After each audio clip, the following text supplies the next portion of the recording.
Good. How are you doing? Good. 40 years coaching, Yes. teaching, all-state guard at Tucson High School, state champion, Ollie Mayfield, 1970. Was Todd Mayfield hanging out then?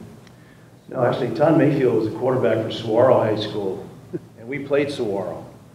So that was a little awkward because, you know, we wanted to basically kill the quarterback when we played him, and that was Ollie's kid. So it was sort of an awkward thing, but we did beat Saguaro that year, yes. So you were all-state guard, and you were state champions that year. Tucson High dominated, like I said earlier. We really had some good kids, good players, you know, and I mean, I played with Mike Dawson, and I coached with Bill Dawson, and by the way, I'm one of those people that think that Bill might have been a better player than Mike if he hadn't had a knee injury. But we had guys that, our backfield, you know, we ran the full house T, so we had three guys, and all three gained 1,000 yards. Our left half was Darryl Davis, he went to Oklahoma. Our fullback was Mark Simon, he went to Wisconsin. And our right halfback was Alistair Hartsfield, and he went to Arizona. So, yeah, we had some pretty good kids, actually. So you ended up going to Arizona Western like Lewis did. That was big-time junior college back then. It was. I was a little disappointed because, you know, we had a good team, and I was a good player, I thought. And then I went to the U of A, and they looked at me. I was a 195-pound guard, and they sort of laughed. And so I ended up going to Arizona Western with a couple other Tucson High guys, Marvin Lewis.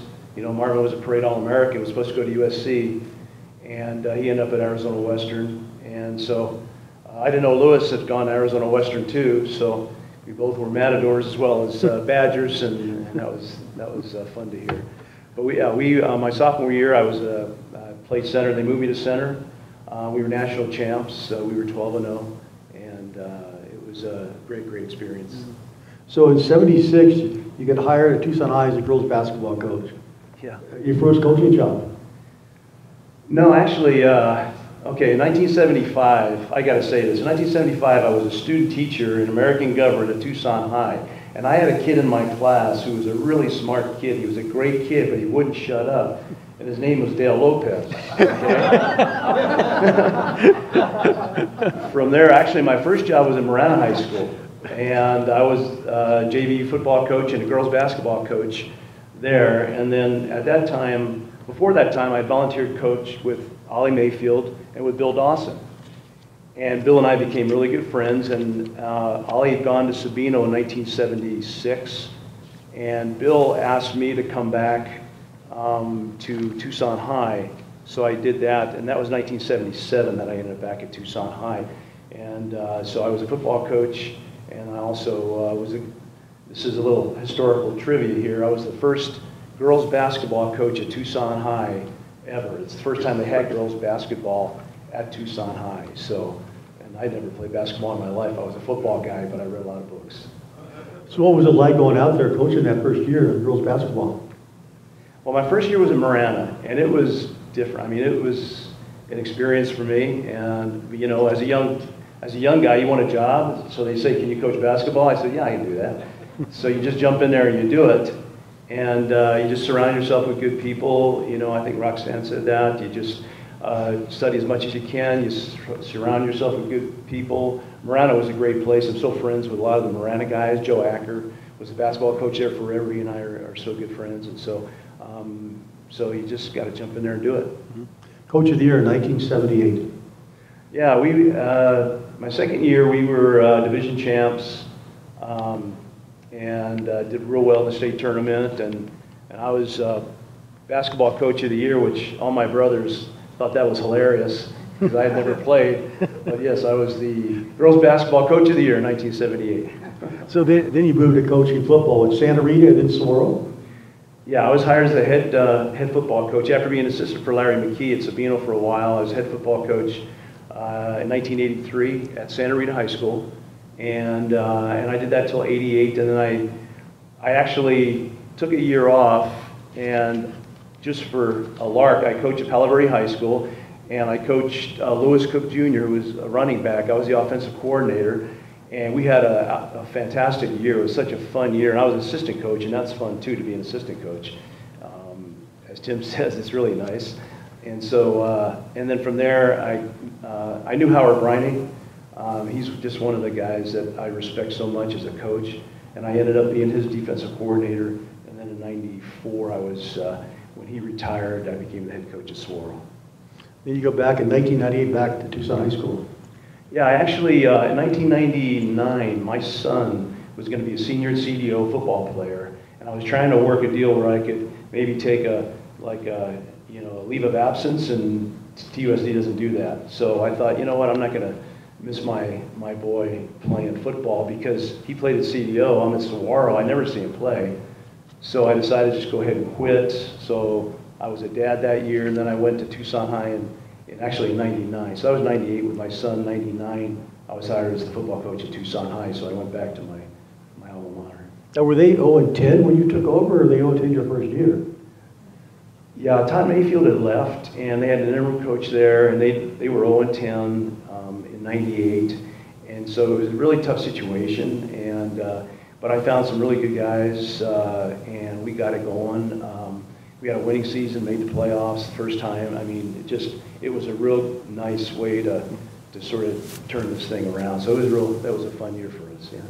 It's tough taking over a losing team, though. The players think they're going to lose, what's going to go wrong, that type of thing. Yeah, it's a mental thing. You know, we had really good players, but it's funny. You get sometimes in some places where in teams in schools that have a tradition of winning, even when you hit tough times, the kids have confidence, and it's just like a bump in the road kind of a deal, no big deal. But in schools where they've struggled and you hit that bump in the road, sometimes, uh-oh, here we go again. It's the mental, that corner that you gotta, I think, turn. And that was, I think, our biggest job at Tucson High. And now, I went back to Tucson High as an assistant principal in 2010, hired Justin Argraves, who's there, and they've been like 7-3, 8-2 the last 3 or 4 years. He's doing a great job, a great young coach, and he's really got it going at Tucson High right now. What's the story? You were thinking about leaving Tucson High, going to school, and Bill Dawson found out about it. Well, I'm not sure what story. Didn't he wrap some paper around your house not to leave or something like that? Oh, that's when I was at Miranda, and he was trying to convince me to come to Tucson High. And I'm the kind of guy, I was at Miranda, and I was committed, to stay there. But Bill kept saying, come back to Tucson High, come back to Tucson High. One morning I wake up, and we had just bought this house like at Orange Grove and Ina, and it's all around the house is this butcher paper. I mean, not just the front, but all the way around the house, and it's painted all the way around the house. Once a badger, always a badger. Once a badger, always a badger. It's like, oh crap, okay. Bill, I'll go. So yeah, that's how I got back at Tucson High. That was '77. And then you also coached in Italy. Yes, I was, I coached and taught for 26 years, and I went to the dark side and became an administrator for about 10 years. And I was at Ironwood Ridge, and I had some friends who coached in Italy. My grandfather was born in Italy, so I grew up in an Italian household. And I had some friends who coached in Italy. I thought, yeah, that would be great. So just on a lark, I just sent some emails out, and about 2 weeks later, I get an email back from a team in Milan called the Rhinos Milano, who, by the way, they just won the Italian Super Bowl like a month ago, and really great guys. But I get an email back offering me a job. So I walk in the principal's office. I was an assistant principal for athletics. I walk in my principal's office, Mike Barrano. I said, Mike, I'm going to resign. He says, why? He says, I got a job coaching football in Italy. He says, come on. I said, no, really. And so I left in January.